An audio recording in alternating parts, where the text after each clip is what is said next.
In this section, we'll explore the physiology and anatomy of the male and female reproductive system. You'll learn how sperm are produced, matured, and transported, and how hormones regulate these processes. Reproduction is not just about producing gametes. It's about an intricate coordination between organs, hormones, and environmental factors that ensure the continuation of life. Let's begin by understanding the male reproductive system in detail. Internally, the male reproductive system includes the prostate gland, seminal vesicles, and bulbourethral Cowper's glands. The testes are responsible for producing both sperm and testosterone. Within the testes, seminiferous tubules contain specialized Sertoli cells, also known as nurse cells, which support and nourish developing sperm. Sperm mature in the epididymis before traveling through the vas deferens, where accessory glands contribute fluids containing mucus, buffers, and nutrients.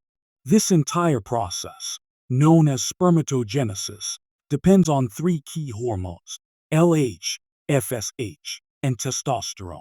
This diagram illustrates the major organs of the male reproductive system. Here, you can see the testes as the site of sperm and hormone production. The epididymis lies along the posterior side of each testis, serving as the storage and maturation site for sperm.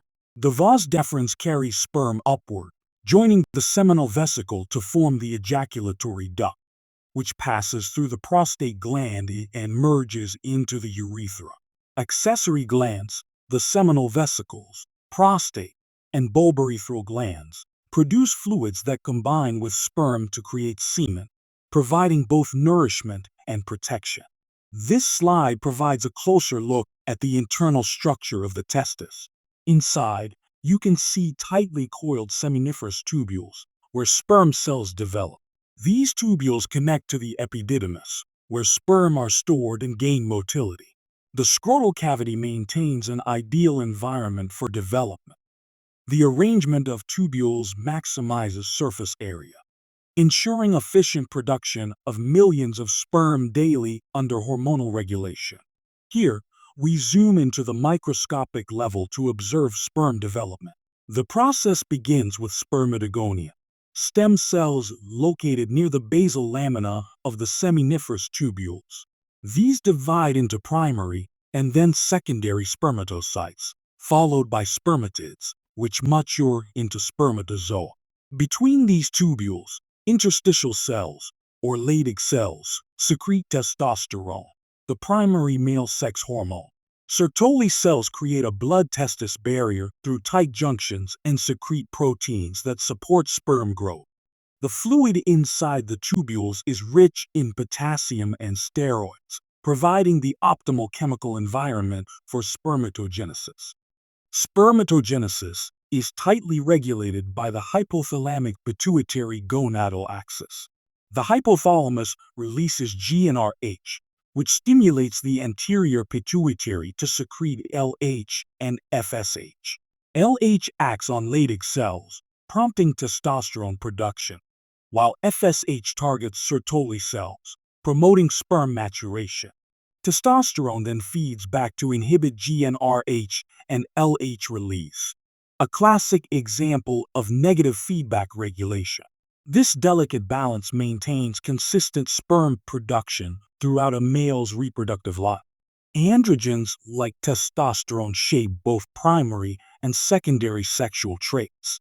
Primary sex characteristics include the internal and external reproductive organs that distinguish males from females.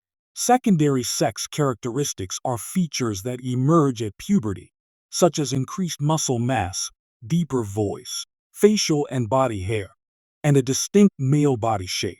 Androgens also enhance libido or sexual drive. However, excessive or artificial use, such as anabolic steroid abuse, can disrupt natural hormone balance, shrink testes, and impair fertility. Thus, testosterone's effects are broad, influencing not only reproduction but also physical appearance and overall well-being. Here, we focus on the uterine wall. The myometrium is the thick middle layer composed of smooth muscle responsible for contractions during labor. The endometrium is the inner glandular layer that undergoes cyclical changes, building up and then shedding during menstruation if pregnancy does not occur. Surrounding these is an outer connective tissue layer that provides support and anchoring. This structure enables the uterus to alternate between phases of preparation, implantation, and recovery every month in response to hormonal cues. The ovaries are the female gonads, paired structures that produce both ova and hormones such as estrogen and progesterone. Within the ovary, immature primordial follicles develop into primary and secondary follicles, each containing an oocyte surrounded by granulosa cells and theca cells that secrete hormones. As follicles grow, fluid accumulates to form an antrum, leading to the tertiary follicle or Graafian follicle, which ultimately releases the ovum during ovulation. After ovulation, the remnants of the follicle transform into the corpus luteum, which secretes progesterone to maintain the uterine lining.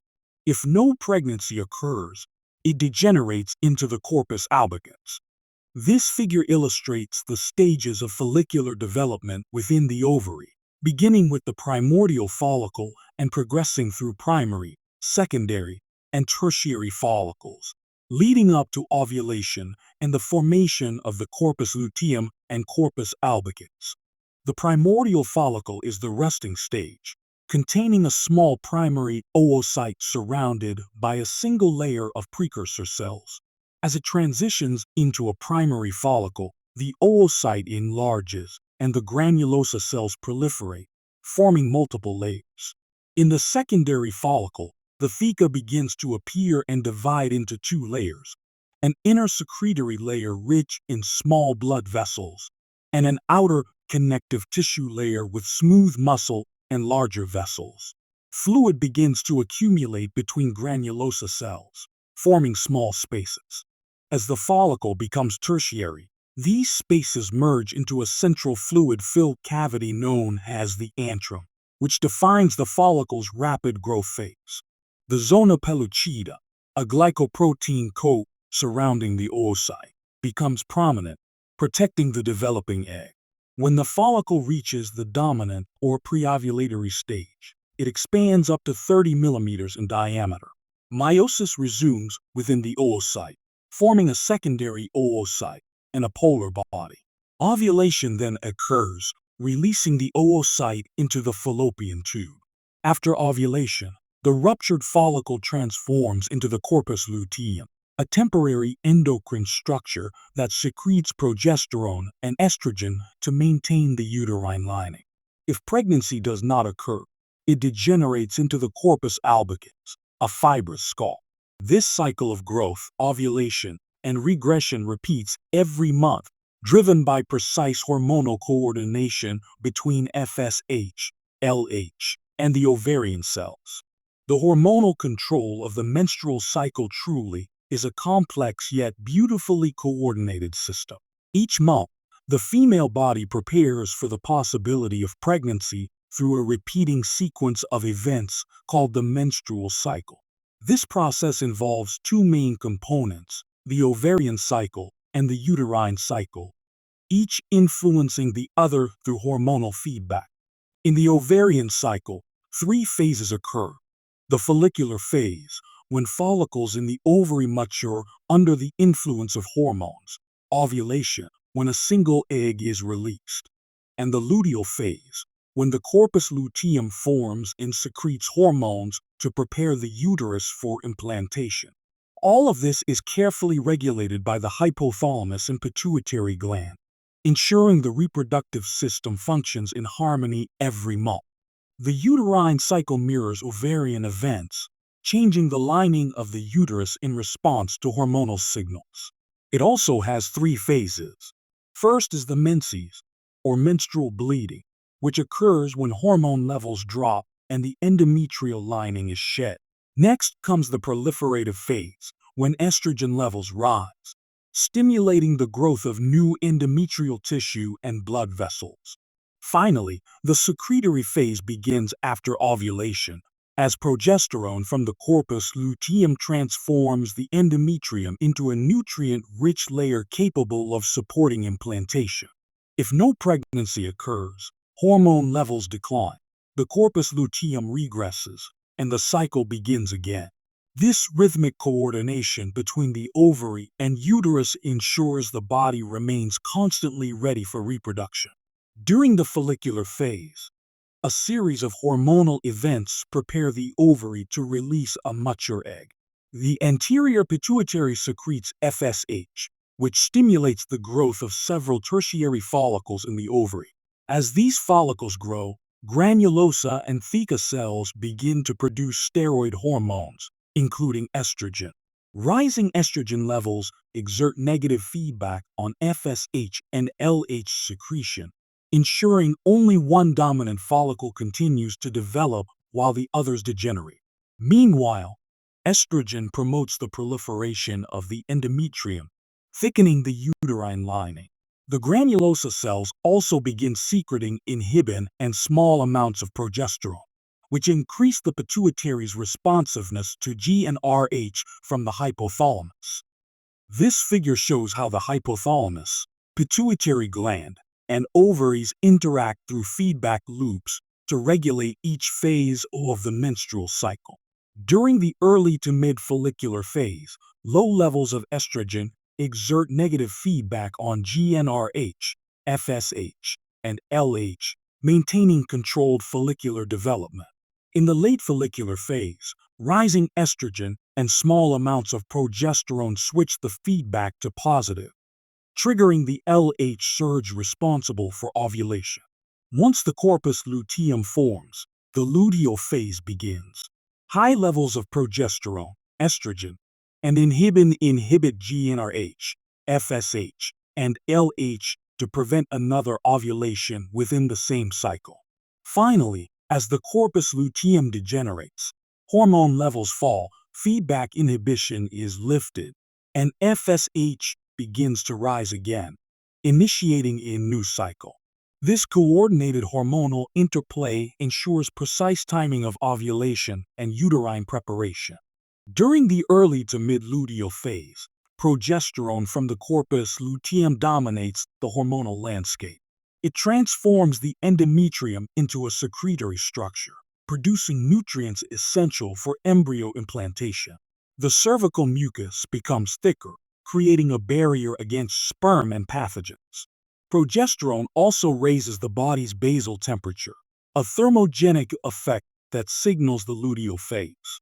If fertilization does not occur, the corpus luteum begins to regress, forming an inactive structure called the corpus albicans.